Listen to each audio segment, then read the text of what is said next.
Hello and welcome to another episode of Tales and Tactics Rules as Written, the show that gives tabletop games the book club treatment. Join us as we dive deep into games you know or may have never have heard of. I am your host, Max, and joining me, as always, is my co-host, Troy, and working behind the scenes, of course, is our producer, Jay.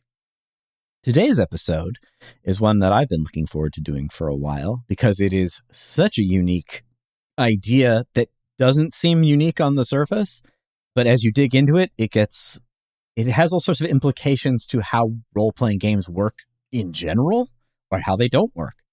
And that is the game Twilight 2000, GDW, first edition. I suppose we can include 1.1 into this as well. Basically, it's the game that asks the question, what happens when the world ends? And it puts you in a really interesting perspective for that very event too, right? You're not just nobody when the world ends. You're somebody who has a job to do as the world falls apart around you. Yes, and that job becomes more and more questionable and less relevant as you play. So, where does this game come from? So, it is a game developed by Game Design's Workshop, GDW. It's designed by Frank Chadwick, Lauren Wiseman, John Astel, and Mark Miller. The general premise or theming of the game is, if you can set your mind to it, the end of the 20th century by the mindset of the 1980s when the game came out. So the first edition for this would be 1984. And the Cold War goes hot. And you are on the front line as a soldier in some capacity. And everything from that point is essentially a breakdown of society. It's an interesting rumination on the idea of militarism, survival, goal setting is a really unexpected aspect that comes out of this. Right. The game is, at least especially in this early edition, is very much laid out and described like a sandbox. So there aren't particular objectives, because if you follow the timeline of events, the news that the main powers, of which you are one of, have given up the ghost. They are no longer a relevant thing, at least to some capacity. There are rumors that the United States is less affected than, say, Europe, but the idea is that everybody is in a panic and you are left with perhaps minimal command, maybe no command. And that's kind of surprising because it's against the central conceit of a military game is command, right? Someone's in charge and telling you what to do, or you're in charge telling people what to do.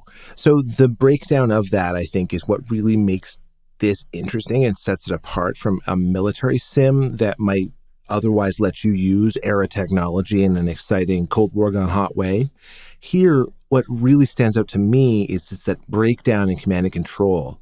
It's not that I get certain hardware, it's that relationship is going to fall apart. And that's where this game gets actually interesting. Yeah. So the thing that I'll give away the realization that I have early rather than keeping to the end.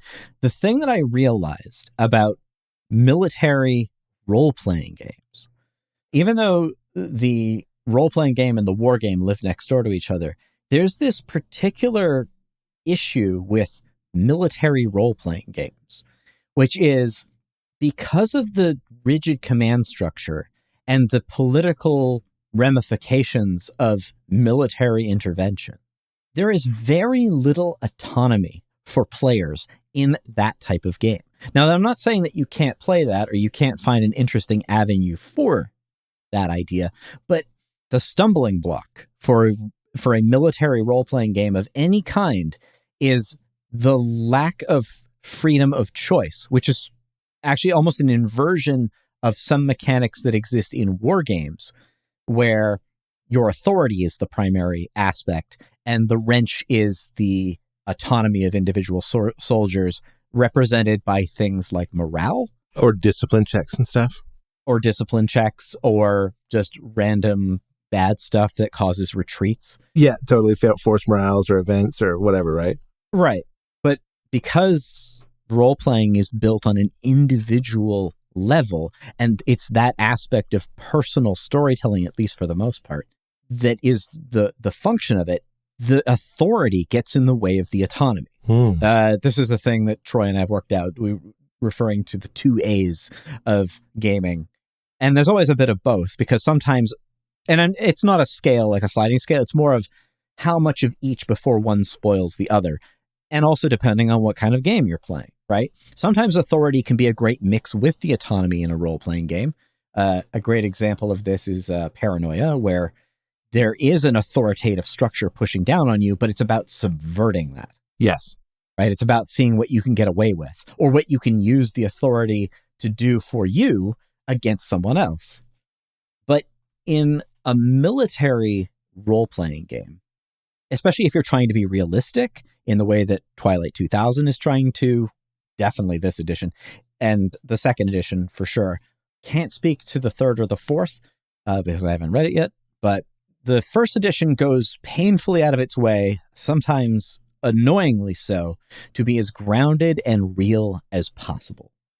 But the trick that the little magic trick that Twilight 2000 does in order to remove that stumbling block and turn it more into a thematic element is that the game is a rigid military conceit that is then betrayed by the end of the world. Yes, absolutely. Like it is that, it's the turning on its head that happens. That's so fascinating. Yeah. One of the so the game is primarily focused in survival mechanics, aside from the particulars of the political situation and some mission-like things, though there isn't really a fixed. They're more like broad scenarios or information about local areas. So there's 3 for the original game. There's the Free City of Krakow, Pirates of Vistula, and Ruins of Warsaw. And they kind of play out like chapters, but they're more like context for the premise in the first edition, which is, I guess it's sort of a starting campaign for everyone, where you start in Poland during a contentious point between the Soviet bloc and the United States NATO forces, when they pop off and stuff happens. But effectively, those 2 sides collapse, leaving even the concept of authority as this dwindling resource. Like it's kind of a metaphysical resource. It's not labeled. It's not like fuel and food and water, but there's this implicit theme that there's like a breakdown of command that slowly starts to increase over time. It's there that you get your autonomy back, right? Yeah. So in that, you basically become freer as the game progresses. Yeah, you totally like get to make more decisions for your own sake as the game shows the state of decline get worse and worse and worse, right? Primary above all these things is how survival outstrips any other concept. So the game is primarily a survival game, and it is that old 1980s style of survival where you are bookkeeping 100%. And you will learn to love bookkeeping, as I have. No. If you're not into that, don't play this, at least not this edition. The Free League one, I'm curious how they handle that. I guess I have some concern about abstracting those things, but if it's still fun, then I guess that works great. Yeah. So let's go to how this is distributed, or was distributed as a game. So it is a box set game, comes with 2 manuals. One of them is the player's manual. The other one is the referee's manual. How these are divided up is really interesting. They effectively contain a lot of the same stuff, but the player's manual contains a rule-absent abstraction more as a mindset setter for the game as it's played. And then all the rules are effectively in the referee's guide. So the player's guide will refer to things that have rules, but not actually state what those rules are. That's cool. So you get the shadowy version where the GM gets the well-lit version of whatever rule concept it is. Yeah. The writing style is not laid out in the best way. Okay. I found the player's guide easier to follow along, but that's because it doesn't require any referring out to anything. You basically can just read through it and be like, oh, okay, so this is how a modern military circa 1980 works. And these are all the elements that I should be aware of that are suggested to have rules. And then I will be able to reference the things, the mechanics on my sheet. There's also a lot of charts and price listing for different equipment and different ways that you can muster out when you start the game. Some cool Gearhead stuff, though, for sure. So much detail. The little bit of the second edition I wrote went really hard into the aspect of like equipment and tactical specificity. It's the nearest thing to like a Tom Clancy role-playing game that you could probably find. Yeah, I get what you're saying by that. I totally do.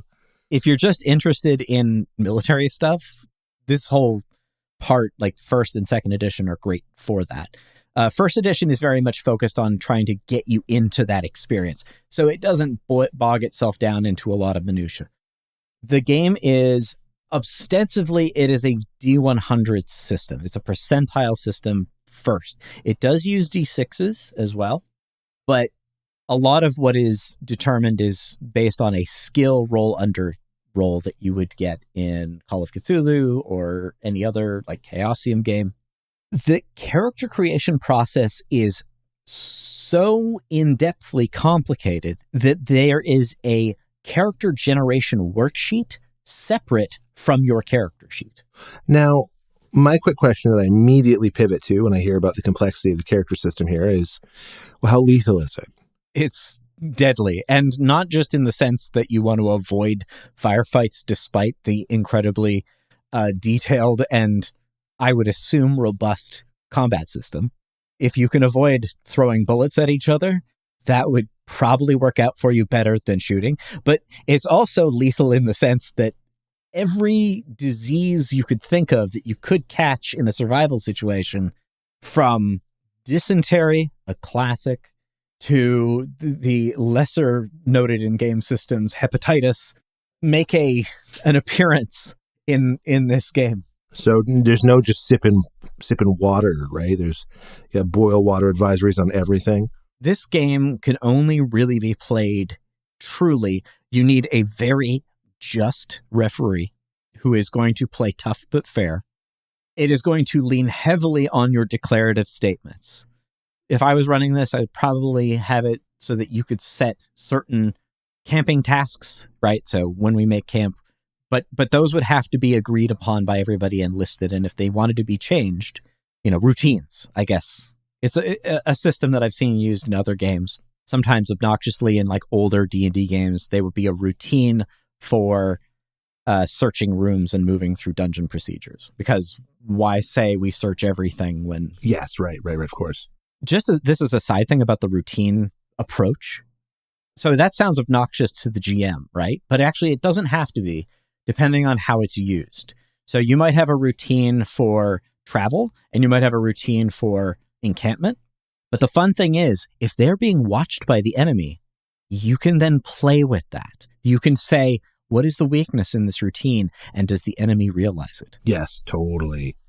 That's fun. Now, as to who the enemy is in this game, that is an interesting and challenging thing. There are encounter sheets, systems for managing running into random people, and they could be everything from random civilian survivors to Soviet units, or if you're playing the Soviets, NATO units. They could be wild animals that have just wandered in, and then you have to make a solution from the desperation of that. And because the breakdown of infrastructure progresses with the game, it effectively gets harder the longer you go. There's no real fixed system for how to do this, at least not in this edition, but it is heavily suggested that you consider making things rarer. And there's some methods for how to accomplish that, like by what degrees. But it's really up to the ref to determine where they're at. And does this scarcity apply to this situation? When the survival mechanics start to kick in, is it something that you gradually feel is rolled out almost like an introductory curve? Or does it sort of slam into you all of a sudden that command isn't there? One of the fun realizations you have when you look at the game and how it's set up, and this is a neat idea that I don't think enough games consider, even in terms of scenario, not just game system, is the idea that you start with all of the best stuff that you could ever have and watch it dwindle away. So it's not Symphony of Night where you start as the best version of Alucard and then you recover that. It's that you start as the best version of Alucard who then declines and withers away to not being the best version of anything.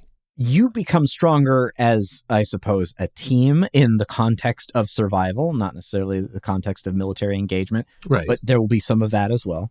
But more around the idea that, you'll start with maybe a vehicle with lots of fuel, lots of ammunition, survival materials, water, rations, any of that stuff that you might need, batteries for powered things. And then gradually you will use that up and you will have to replenish it. And the stuff you will find is not going to be nearly as good. And a lot of what I can see the game being is effectively following rumors of supplies and making up a decision as a group as to what you want to do. So like some of the goals are, well, let's get to a safe nation state, or at least somewhere that we would consider the point of authority. So if you're playing an American unit, you may want to get back to the United States. Yeah, totally. If that may be true if you're a European NATO team. Yeah. Because they're quite clear that the European theater is quite the mess. This is really interesting because the game kind of plucks at the wargamer side of the brain because it's the opportunity to use all this dust gathering war gear, right? Like all these weapons that theoretically could have done a great deal of destruction. A lot of them were never utilized in their envisioned role. And this game kind of gives you a chance to role play that, to play at that fantasy, so to speak, of what happens when the armor marks roll out, right? Whether it be the 80s style or not. But I guess it is another question. Because this does have a historical conceit, is it fixed at a certain point in time that this happens? Or does it give you multiple Cold War inception moments that you could pick from? The only scenario provided in this package of the game is the Poland scenario. So it gives you that entry point, and every additional supplement builds onto that structure. Okay. There's no reason you can't set it somewhere else. This is just the example given. And it's a very well fleshed out example. There are like full on maps. There's all kinds of encounters based on that terrain and the proximity to population. Yeah. It just got me thinking, like, what if you did 1960s Cold War? Like, what if you backported it? Oh, I see. Oh, so like a different time period. You would have to do a fair bit of filtering and restructuring in order to make that happen. Right. I think that might be possible. The other thing is the thematic element. The game is very thematically set in a Cold War mindset. And that might make it difficult for younger people to get into this, I think, because it's so specific. Like, I don't have any active memory. Like, I was born in 1985. So I technically grew up during the very tail end of this paranoia. Yeah. But I wasn't really exposed. I lived in that sort of post-Cold War mind, like 1990 and on. At least I have a foothold, or maybe a fingerhold, into that method of thinking because of the cultural zeitgeist that would surround it and carry forward. And obviously, I like watching old movies and reading history and all this, so it's easy enough for me. But to get an ordinary group of, this is not the sort of game that you would just roll out to a random group of people. Yeah, technically it'd be possible. Maybe if you gave them a very narrow scope, but the sense of paranoid devastation mixed with a weird kind of bleak catharsis that would be the situation finally added up to what it was anticipated to be. You kind of have to have your head around that in order for it to make sense. So this game relies so much on a fixed moment in time and sort of like the cultural pathos of that. In terms of its game mechanics, I guess it being a game from 1984, it also probably is, this is my inference, is very rooted in sort of the style of the time, not only psychologically as a game about the Cold War, but as a game in the 80s in terms of the way that it approaches the level of detail that it is trying to present. AKA, it's going to be crunchy. It's super crunchy. There is a lot of reference tables. Most things can be operated if put onto your sheet, so you're not going to have to look up too many ridiculous formulas. It's effectively a roll under system. There are 3 difficulty levels applied to your base stat. So average is the number as stated, what you're trying to roll. Easy is your attribute times 2. And then difficult is your attribute cut in half. Okay. Very, very familiar to a lot of people who have done the D10 to D100 systems, like none of that is super challenging or groundbreaking, so to speak. Yeah, and then there can be other modifiers and things put onto that. There's a set of very determined skills. Some of them are sort of like baked right in. For instance, combat rifleman skill. So this effectively your shooting ability, melee combat, body combat, wheel vehicle driving, thrown weapons, and swim are like literally baked into the character sheet. Excuse me. Oh, wow. Okay. There is sectional damage in this game, so there's a hit point limit for like each body part. People are battle mechs. Yeah. Given certain considerations, I don't know how well this one would work. The values are a little abstruse at times. For instance, like certain stats equal certain body parts, but not always all at the same time. Oh. Maybe I'll go through the stats. So there's strength, agility, constitution, stature, intelligence, and education. You'll notice there's no social stats, but I think that it leans into the older idea of social interactions being more based on charisma is obviously a classic stat, but it's what you do. Yeah, there's still that implication, if not more solidified, that it's about what you actually say. Yes. And whether that reasons out. And maybe you'll be using your education or intelligence. There's very little on the way on skills outside of survival skills and combat skills. Well, that's the game telling you what it wants from you, I guess, right? A lot of ways, yeah. And that's not atypical of a game from this era. There's a lot of crunch in this.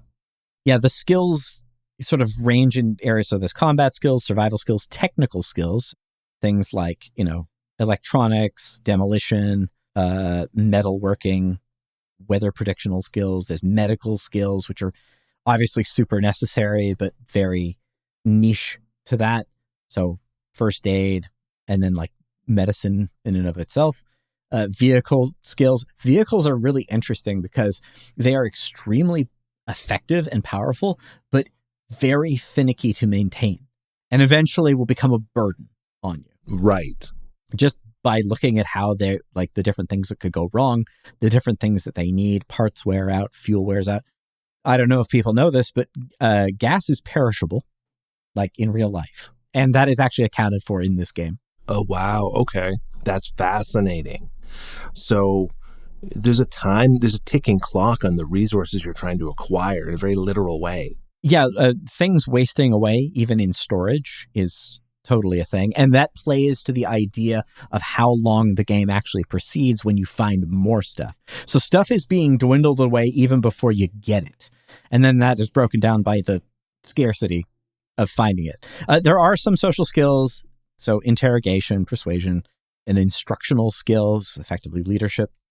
The character creation process is, I wouldn't say that it's like modern Traveler, but it definitely shares some steps. Oh, really? So it has the narrow aspect. So I would actually say that it's a more robust version of classic Traveler. It's military focused, and it goes through these stages where you attempt certain things that may or may not work out in your favor. So you roll your basic stats. You get your totals by effectively converting a 46 roll that accounts to, it's basically 46, take the highest 3, and then converting that to a percentage. So anybody who's played Call of Cthulhu effectively knows the translation of that. And then there's some stats are derived from other stats. So there's like a fitness rating that then converts to strength. And then your hit capacity, which are effectively your hit points, are based on different things. So your head is equal to your constitution, but your chest is equal to your strength, constitution, and your stamina. Or stature, sorry. Oh, wow. Oh, okay. There's a fair bit going into this then for a game that is going to kill your character maybe regularly. Like, that sounds like a lot of work up front in a certain regard. Yeah, it's more crunchy and even clufty in ways that I don't think most people would like. I do appreciate the spirit of the thing. I think it's entirely playable from looking at it, but there are a lot of things to manage and consider. I think it requires an old school form of patience, right? That is somewhat implied in these sorts of games. Like it's no Battle for North Africa, but it's there's some bookkeeping for sure. Yeah. Well, it's a game where ammo count is going to fastidiously matter because you ain't getting more. So knowing what you have is actually going to be something that is so valuable, and it'll be a currency in its own right. So it's a game where the bolt keeping or the bolt counting, so to speak, is actually like part of the fun, I would imagine. And that kind of gets me like thinking like, this is a post-apocalypse game first then, not a military game. The military aspect is more of a framing device for why you would be in a danger zone outside of chance. Yes, and why you have maybe a degree of a head start, like by having some hardware, You're the most likely to survive by way of training and equipment. It's either 1.1 or second edition, where they have the idea that if a character dies, they can be replaced with a civilian survivalist. But I think that option is usually recommended dependent on how long the game has been playing out. Yeah, it almost feels like the game is a sunset game, right? Where you play until there's nothing left, where you play till your party's burnt.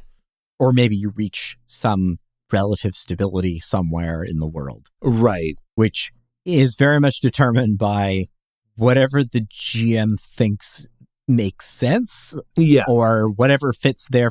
A lot of it is left up to interpretation outside of the Poland scenario. But if you wanted to say, like, do certain themes that have been reserved to, say, zombie apocalypse games, here you could do them with a degree more, with a greater sense of sobriety without the monsters, but still have, like, the breakdown of society, the evacuation of population centers, the migrations of people trying to find resources and sort of your place in that, right? Yeah, and in that, I think it is probably bleaker than any zombie game because it really does turn into this harrowing survival and sometimes at the cost of other conscious people. So in a weird way, it's a realistic horror game. Which is fascinating because I think that really captures something that wants to be like, I think sometimes military and horror can be closer than they're sometimes given credit for in terms of game mechanics, right? Like think of a game like Sludge, like that's kind of like a horror war game because of the way that it emphasizes the negativity of the combat experience on these people through the gore tokens, right? Mm-hmm. It's like, to tie it over back to this subject, it's really interesting to consider this like sense of morale that would be a part of the unit here, but how that would be falling apart. Yeah, like I think thematically it's incredibly rich. I'm a big fan of percentile systems, so I don't know if this interpretation would be my ideal one. Just for reference, the second edition uses a D10 based system, which in the errata 2.2 version works a bit better from at least a math point of view. But it still makes the checks because the margin of rolling becomes so much narrower than from a D100 to a D10. I believe if I understand correctly, this first version of the second edition is still a roll under system. They then in 2.2 make it a roll over plus mod, kind of like a D20 game would work, which then fixes some of those issues. But when you're trying to do a single die roll under, effectively, once you get priced out of 10 points of success, you either fail or succeed automatically, is the implication. Right. It makes it, I would say it's as swingy because obviously it's a flat percentage between D100 and a D10, but the margin of success is so much, the stops between those are so much bigger because there's so fewer numbers that I can see the second edition being really unforgiving, whereas you might end up with that in this. Now, I have caveats around using a D100 system, as I've mentioned in other episodes. If all of your modifiers and base attributes all end in 5 or 0, then you should be using a D20. So, like, yeah, if everything ends up being divisible by 5, you've picked the wrong die. Yeah, just use a D20. Different games that use D100 solve this in different ways. I think that Warhammer Fantasy Roleplay does the best version of this by creating a lot of granularity. Call of Cthulhu does it with its skill progression. So you might have round numbers or divisible by 5 numbers for your attributes, but or characteristics, I guess, in that case, but your skills move up at random increments. So kind of works. We were talking about this before. I often feel people pick percentile dice because they seem more simulationist. Yeah, they seem authoritative in that way. They have that scientific percent. There's a certain level of intuition, though I don't actually think people understand the difference between 20 and 30% as it's functionally practiced. A lot of people underclock their skills in Call of Cthulhu. You should, like, if you want to be good at something, you have to have better than 50. 100%. Yeah, a lot of people walk around with 35s trying to lockpick, and that's not going to get you anywhere. You might do it, but probably not. I mean, with reduction of difficulty, yeah. But my whole thing is just picking it based on the fact that it feels more crunchy or more technical. You have to back that up with having the system that it operates in actually use those dice. And there's lots of cool ways, as you know, we mentioned in our Warhammer Fantasy Roleplay, the fact that you can reverse the values to get the hit location. I didn't see anything to that effect. I don't remember how they determine hit location. I think it's based on a random roll. Oh, just a following roll. Yeah. I think it's either a D6 or a D10. But it has, like, again, dividing the value by half and rounding down will give you a number that's not always even. But there must be a reason why they changed to just a D10. That's my assumption. Maybe they just didn't see it doing enough for them and they wanted the simplicity of just doing that. Maybe they were tired of explaining how to differentiate between the numerator and decimator. I don't know. I've been there. Digressions aside, character creation works on rolling a bunch of D6s and getting all your stats. Certain stats are determined by adding other stats together. As I said, there's a fitness and then that becomes strength. You get your background, which is effectively your nationality, and that determines your native language, which in a game like this also matters a lot. Right. Because we're dealing in the real world and communicating, if you're playing British or American forces or Canadian forces in Poland, well, you hope you find the English speaker. Yeah, do you speak Polish? Do you have a grandma that taught you Polish? Sure. Maybe you are from Poland. A fun supplement, if you really want to jazz up this, because I think it would integrate really well, is Central Casting's Heroes of Now. Oh, wow. If you really wanted to get gritty with your character backgrounds and like generate full childhoods and all kinds of crazy stuff. Yeah. This game is good because it has this global perspective. It also being the world cut in half via the Cold War. It really does make use of the fact that you're not just like, oh, well, because I always found using that for Call of Cthulhu was a little weird in the sense that I would have to ignore several steps because we're just playing in America, right? We're in Arkham, and so I'm probably from New England or somewhere nearby. But this game fully can embrace you could be from anywhere on planet Earth, provided they have the awareness enough to end up putting you in the military of a NATO or Soviet country. So unlikely you will be the native people of New Guinea, unless, of course, somehow you got scouted out because you're really good at whatever you were doing. Really good at it. Oh, yeah. That's bushcraft. And you know what? In this game, that could matter. Well, that's what's so interesting about it is it strikes me as a game that's adjacent Delta Green in the way that you have to approach a problem, in that there's no couching the blow or like I'll wait for the guard to type in the password and I'll roll to spot him do it. And I roll and now I know the password, right? It's like nothing so easy as that will ever work. You'll actually need to reason out a reasonable plan and apply it with risk. And I think that is true in the Delta Green game, which is a very high stakes in its own regard. Mm-hmm. But that carries over here. But you get more of like a military planning, like Rainbow Six 1 almost, like you guys go this way, we'll go down this corridor. When you hear us breach this room, you guys run for the supply locker. You know what I mean? Oh, yeah, 100%. There's a very specific tactical granularity that is very well supported in the rules. Like one example is you can use something like a mortar, but it actually has rules for using a forward observer and how the communication between those would work. And that's really cool. I mean, it's really cool. It's also niche, like it's very much like, do you care really? But if you do care, you're catered for right here. The only thing I think the thing that's kind of held me back about it is it's kind of, it reminds me of that British movie. What's the one?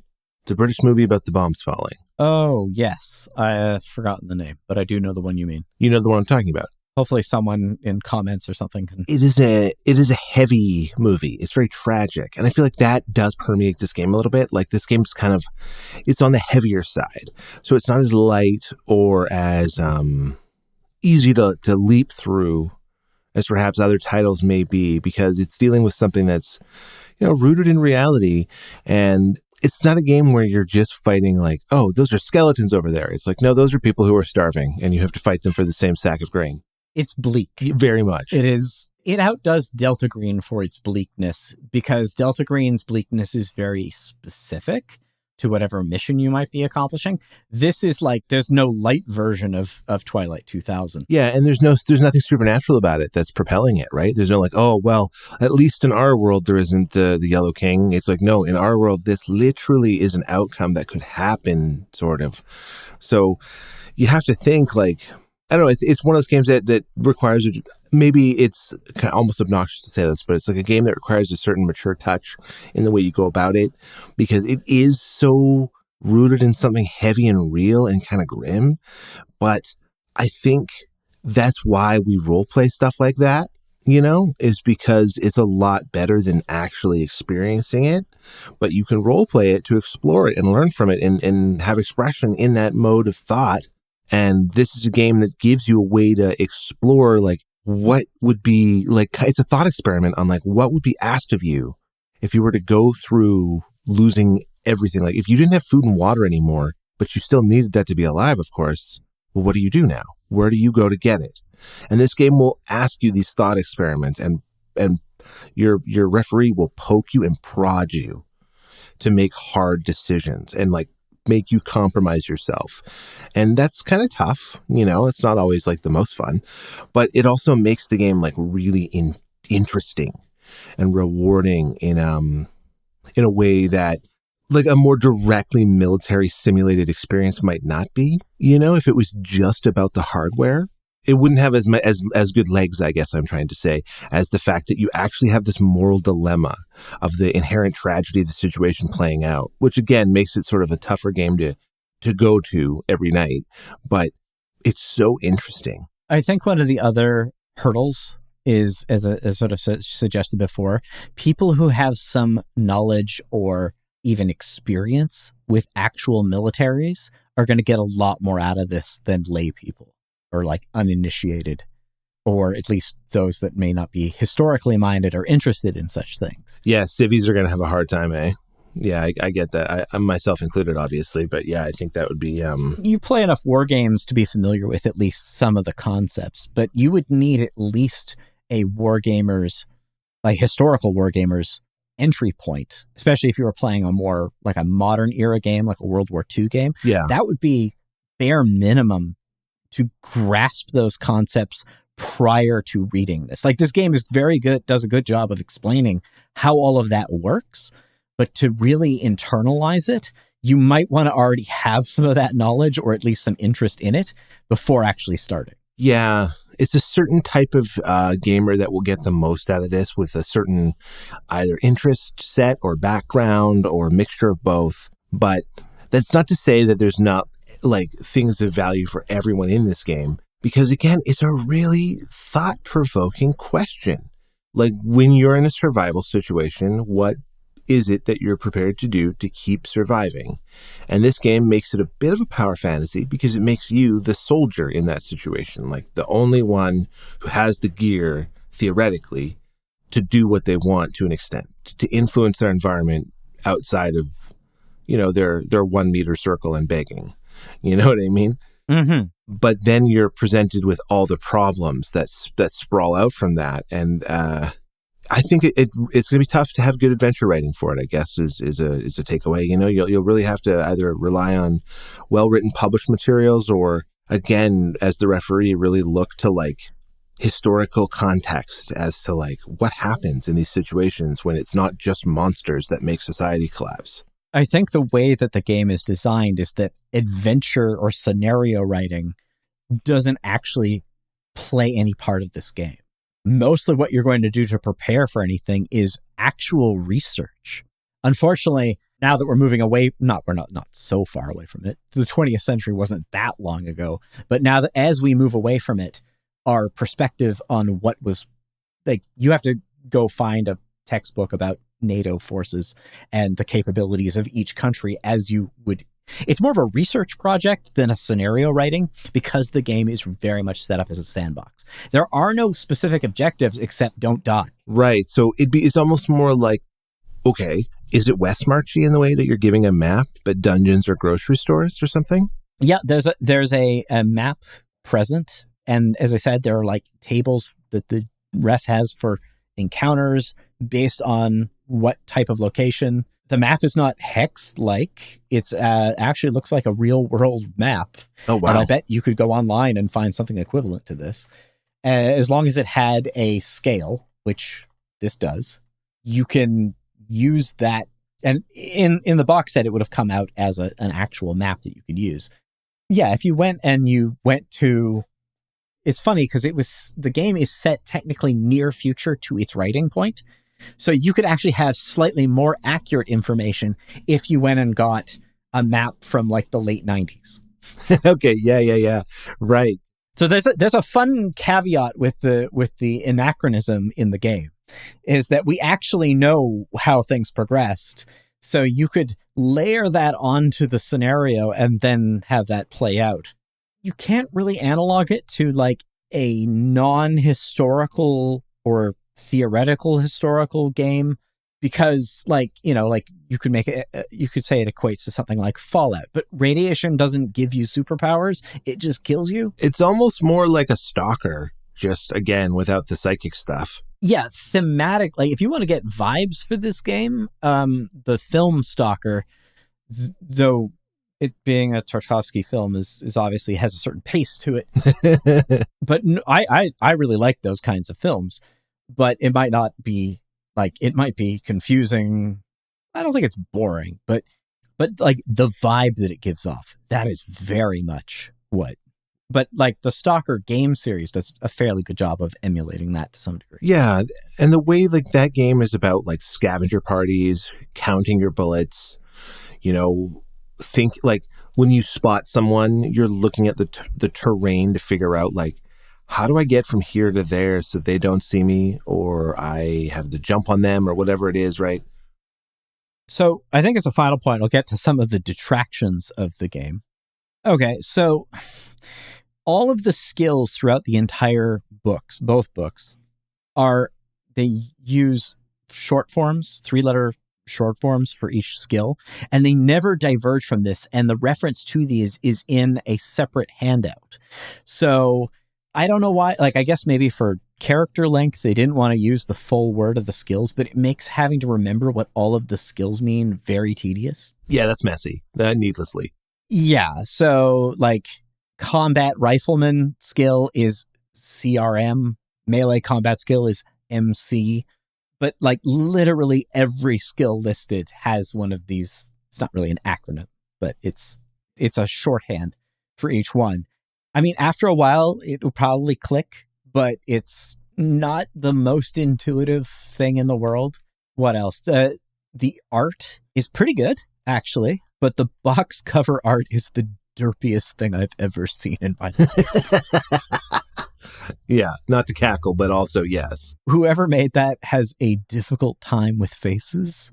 And I grant you, as someone who actually does painting and whatnot, that is something that you have to work at. And it's very easy to get it wrong. But it's funny because everything else in that image works reasonably well. The poses are a little awkward, but the expressions are so funny. I don't know if that affected sales because it's the first thing you see when you pick up the game. I'm sure some people don't care at all, but yeah. And then there's the one mechanically hilarious detail that many of further editions attempted to try and fix, which is what you do is you determine your career, and then you determine how many tours of duty you have gone through before the scenario begins. And it's fun because there's actually a roll that will end that and the war starts, which is a neat idea. And every one of those tours of duty, or, like terms, I believe they call them, gives you more skill points. And there are penalties that build up as you age, but those penalties are not that debilitating. And so the game has a reputation for having 80-year-old kill machines. That's frankly amazing. And I grant you, veterans, at least in a knowledge sense, know what they're doing. But if anyone who follows organized sport knows that there are distinctive versions of someone ending their sporting career and someone starting. And there's a raw strength, talent aspect that definitely diminishes over time, even if it's being replaced with experience. So I feel that those penalties should be greater as they further. Certainly past 40. Yeah. No, that's interesting. It also has some balance issues. There's at least in the PDF that I have, there's a bunch of errata. I mean, it's one page. I don't know if that necessarily covers everything, but they certainly point out a few technical details with certain weapons. I don't think we have time to get into how all of the gun mechanics work, but each aspect of combat is very specific. If anyone was wondering the difference between body combat and melee combat, one of them is using a weapon. The other one is using just your physical body as a weapon. You are the weapon. Yes. There are factors for terrain in combat. Firefights can be incredibly protracted and deadly. Vehicles start off as one of the best things, and then they turn into one of the worst things, and then you wish you had one that didn't require maintenance, but that's a fact of the matter. Time is very much broken down into travel time, survival. It is very much like a hex crawl, though more granular in a lot of ways. I've seen people substitute hex maps for or overlaid onto the existing map. Right. Which is not a terrible idea, because at least it allows for some amount of abstraction. Mm-hmm. I could see this game if the GM wanted to play parallel. You could use a modern reskinning of something like Advanced Squad Leader if you wanted to track movement of other units. Though you'd really have to find the right scenario package to mirror the time period. Right. Yeah, that's an ask, but I know what you mean. That'd be super cool, though. And then, just because I won't get another point to talk about it later, the second edition, I mean, maybe I'll come back to doing second edition, but I think that this covers thematically and mechanically from a lot of points of view what's going on. The second edition effectively became GDW's main role-playing system, which I believe they call House Rules System 2, or House Rules 2, something to that effect. And there was obviously that edition's version of Twilight 2002 and 2.2. I think it's the 2.2 one that became the House Rules official one. But it was also made for a spin-off game called Merc 2000, which is, I guess you could perceive as being a prequel where you're playing a mercenary company, also implicitly grim based on how mercenary companies historically acted. Right. But in a slightly different, more Cold War concept where you're doing proxy wars and covering up war crimes, I suppose, is suggested. So Just as a brief note, that movie we were talking about was Threads. That also came out in this same year of 1984. There you go. So very prescient to the arrival of Twilight 2000. I think the weirdest game to come from this system, because I personally love the source material, they, at some point, for whatever reason, I guess because it was hot at the time, acquired the rights to Xenozoic Tales and made Cadillacs and Dinosaurs the role-playing game, which I have a PDF copy of and is very entertaining to look at. That is such a departure from this, which, in all fairness, the style of those comics is it tries its best to be grounded in the fact that, for some reason, dinosaurs are in a post-apocalyptic setting, but it's so different. Yeah, that's a little bit of a breakneck. Like, clearly, because Free League has now put out a 4th edition of this game, that is clearly the game has legs, and as I described, like, I don't think there is more of a evocative opportunity to integrate survival mechanics, which I don't know get nearly the use nowadays that they do, or they're very simplified. I'd be really interested to see how the new edition handles that, because apparently it does. It's not hand waved, but as to exactly, it's probably less bookkeeping. I'm almost certain. But then also combining that with like military specific survival, adding these two things together. And really, with this version of the game, is very much it lets you off the leash in the worst way possible.